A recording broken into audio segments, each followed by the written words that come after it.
হিংসা বিধ্বস্ত মুর্শিদাবাদে মুখ্যমন্ত্রী সফরের মধ্যে মোথাবাড়ি, ধুলিয়ান, শামসেরগঞ্জ, সুতির বিভিন্ন জায়গায় ক্ষতিগ্রস্তদের নিয়ে এসে রাজ্য মানবাধিকার দপ্তরের কাছে ধর্ণা দিয়েছেন শুভেন্দু অধিকারী। প্ল্যাকার্ড হাতে রাজ্য প্রশাসনের বিরুদ্ধে স্লোগান তুলেছেন ক্ষতিগ্রস্তরা। সেই মঞ্চ থেকে শুভেন্দু অধিকারী বলেছেন, মুখ্যমন্ত্রী 40 জন নকল ক্ষতিগ্রস্তদের চেক দিয়েছেন।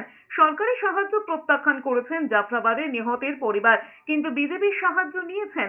এর থেকেই বোঝা যায় ওখানকার ক্ষতিগ্রস্তরা আর মুখ্যমন্ত্রীকে ভরসা করতে পারছেন না। মুখ্যমন্ত্রীর কথাও স্লোগান দিয়েছেন শুভেন্দু অধিকারী। হুঁশিয়ারি দিয়ে বলেছেন, এরপরেও রাজ্য মানবাধিকার কমিশন কাজ না করলে তালা ঝুলিয়ে দেবেন।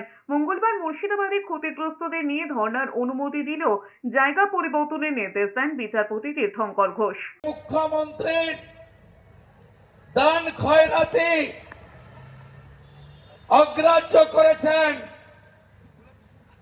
900-র বেশি ক্ষতিগ্রস্ত পরিবার বেদবনা থেকে মাত্র 40 জনকে জোগাড় করে পুলিশ, তোলামূল তারা নকল ক্ষতিগ্রস্ত দেখিয়ে কিছু টাকা দিয়েছেন।